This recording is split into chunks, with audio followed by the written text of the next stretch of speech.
సోదర సోదరీమణులారా, ఒక సుదీర్ఘ మానవ చరిత్రలో కొన్ని ప్రయాణాలకు ఎన్నటికీ ముగింపు అనేది ఉండదు. అది ఒక తరం చేతుల నుంచి మరో తరం చేతుల్లోకి పవిత్రమైన వారసత్వంగా అప్పగించబడతాయి. మన భారత స్వాతంత్ర్య మహాగాథ కూడా సరిగ్గా అలాంటిదే. 1947 ఆగస్టు 15న మన స్వాతంత్ర్యం సాధించిన ఆ శుభరోజున మన అమరవీరులు కేవలం తమ సుదీర్ఘ పోరాటాన్ని మాత్రమే ముగించలేదు. ఆ క్షణం నుంచి వారు మన చేతుల్లో ఒక పరమోన్నతమైన బాధ్యతను అప్పగించారు.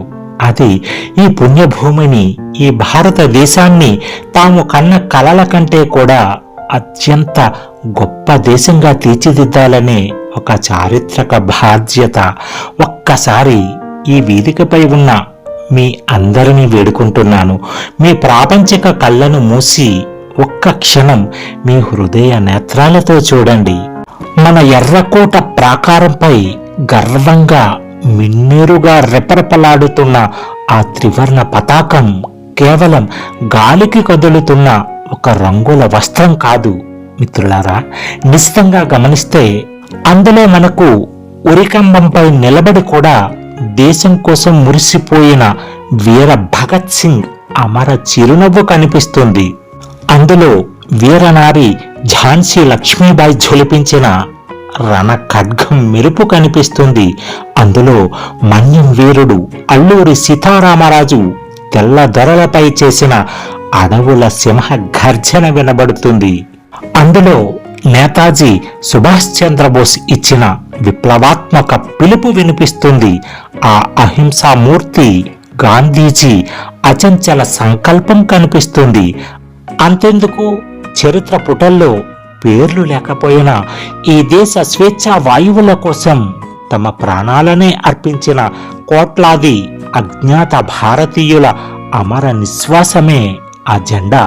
మిత్రులారా, ఒక జాతి యొక్క నిజమైన గొప్పతనం అనేది అది ప్రపంచంలో ఎన్ని యుద్ధాలు గెలిచింది అనే దానిపై ఆధారపడి ఉండదు. అది భూమిపై ఎంత మానవత్వాన్ని నిలబెట్టింది అనే దానిపై ఆధారపడి ఉంటుంది. అది ఎంత సంపదను కూడబెట్టింది అనే దానిపై కాదు, ఎన్ని ఉన్నతమైన విలువలను తరతరాలకు అందించిందో అనే దానిపై కొలవబడుతుంది. అది ఎంత ఎత్తుకు ఎదిగింది అనే సంఖ్య ముఖ్యం కాదు, పక్కవాడిని తొక్కేయకుండా, ఎవరిని కించపరచకుండా ఎంత సమున్నత ఎత్తుకు ఎదిగింది అనేది ముఖ్యం. అదే ఈ సనాతన భారతావని యుగ యుగాలుగా ప్రపంచానికి చాటి చెప్పిన శాశ్వత సందేశం.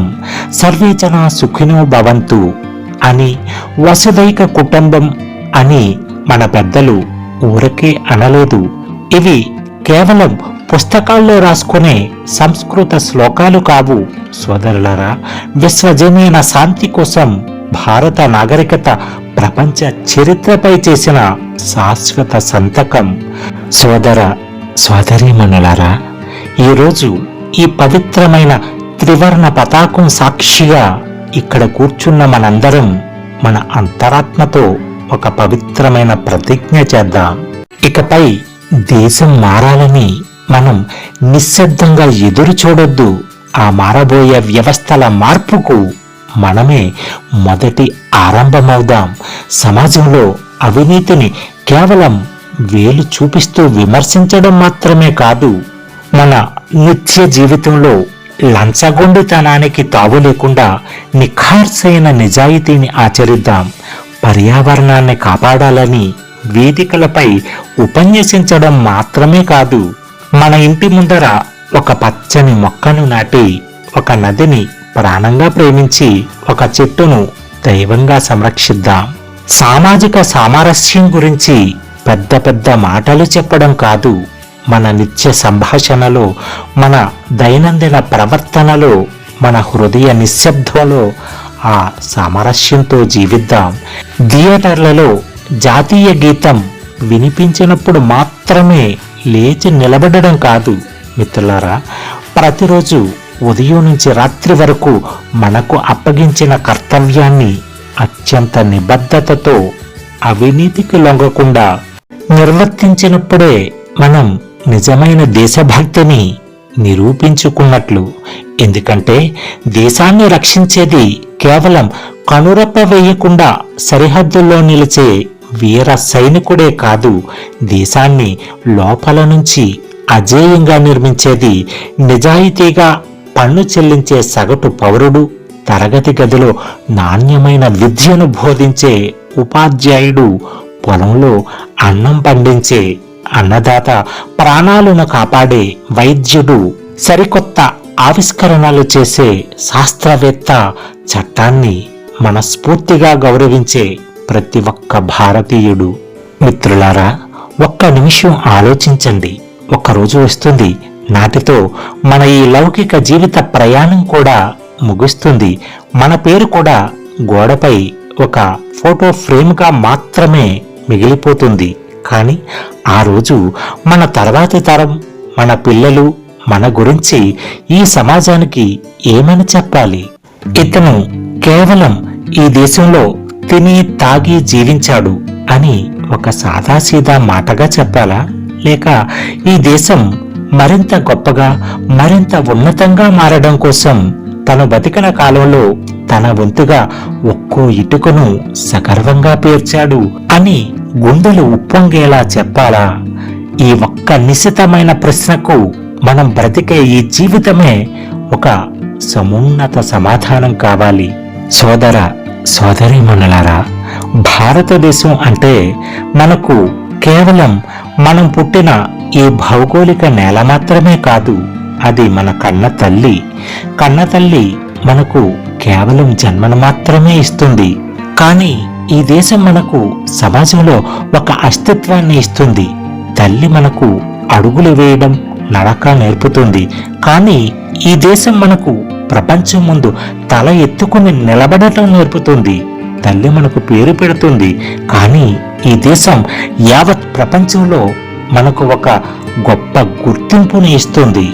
అందుకే ఈ నేలను ప్రేమించడం అనేది కేవలం ఒక తాత్కాలిక భావోద్వేగం కాదు, అది ఒక పవిత్రమైన జీవన విధానం. ఈ త్రివర్ణ పతాకాన్ని గౌరవించడం అనేది ఒక యాంత్రికమైన ఆచారం కాదు, మన సొంత ఆత్మ గౌరవాన్ని మనం గౌరవించుకోవడం. మన రాజ్యాంగాన్ని కాపాడుకోవడం అంటే కేవలం ఒక చట్టబద్ధమైన బాధ్యత మాత్రమే కాదు మిత్రులారా, మన మహోన్నత భారత నాగరికతను కాపాడే ఒక పవిత్రమైన మహాయజ్ఞం. మిత్రులారా, రేపు రాబోయే రోజుల్లో ఈ రోజు ఒక నిశ్శబ్ద చరిత్ర అవుతుంది. మనమందరము కూడా ఆ కాల గర్భంలో చరిత్ర పుటల్లో ఒక్కో అక్షరంగా మారిపోతాం. కానీ ఆ పుటను ఏ కాలమో ఏ ప్రభుత్వమో రాయదు. ఈ రోజు మనం నిర్వర్తించే కర్తవ్యం రాస్తుంది. మనం నమ్మిన మానవీయ విలువలు రాస్తాయి. మన గుండెల్లో రగిలే దేశభక్తి రాస్తుంది. అందుకే ఈ పవిత్రమైన స్వాతంత్ర్య దినోత్సవ వేళ ఆ జగజ్జనని భారతమాత పాద పద్మాల సాక్షిగా, మనందరి అంతరాత్మ సాక్షిగా ఇక్కడ కూర్చున్న మనందరము అత్యంత గంభీరంగా ఒకే ఒక్క ప్రతిజ్ఞ చేద్దాం. ఈ దేశాన్ని నిరంతరం విమర్శించే బలహీనమైన తరం కాదు, ఈ దేశాన్ని విశ్వవేదికపై వికసింపజేసే అత్యంత బలమైన తరంగా మనం నిలుద్దాం. ఈ దేశ చరిత్రను కేవలం పుస్తకాల్లో చదివే తరంగా కాదు, రాబోయే కాలానికి ఒక సరికొత్త రంగుల చరిత్రను సృష్టించే తరంగా ఎదుగుదాం. ఈ దేశంలో కేవలం జీవించి వెళ్ళిన వారుగా కాదు, ఈ దేశం కోసం, ఈ దేశ ప్రజల కోసం జీవించిన మహోన్నతులుగా కాలం ఉన్నంత వరకు మిగిలిపోదాం. చివరిగా మన శ్వాసలో భారతం ఉండాలి, మన ప్రతి ఆలోచనలో భారతం నిండాలి, మన కండల శ్రమలో భారతం ప్రతిఫలించాలి. మనం సాధించే ప్రతి విజయంలో భారతం సగర్వంగా నిలవాలి. రేపు మన పిల్లలకనే కళల్లోనూ ఆ భారతమాత రూపమే వెలగాలి. అప్పుడు మన దేశం ప్రపంచ పటంలో కేవలం ఒక సరిహద్దులు గల దేశంగా మాత్రమే కాదు, ఈ సమస్త ప్రపంచ హృదయంలో ఒక మహోన్నతమైన ఆదర్శంగా, మార్గదర్శిగా యుగ యుగాల పాటు అఖండ జ్యోతి అయి వెలుగొందుతుంది. ఆ మహత్తరమైన నవభారతానికి, ఆ అనంత విశ్వరూప భారత మాతకు, ఆ అమర త్యాగాల పవిత్ర రక్తాక్షర గాథకు మనందరం ఇప్పుడే ఈ క్షణమే సీట్ల నుంచి లేచి నిలబడి మన హృదయాలను భక్తితో, నమస్కారంతో వంచి యావత్ సభ దద్దరిల్లేలా ఒకే ఒక్క కంఠంతో, ఒకే ఒక్క శ్వాసతో గర్జిద్దాం. భారత మాతాకి జై, వందే మాతరం, జై హింద్.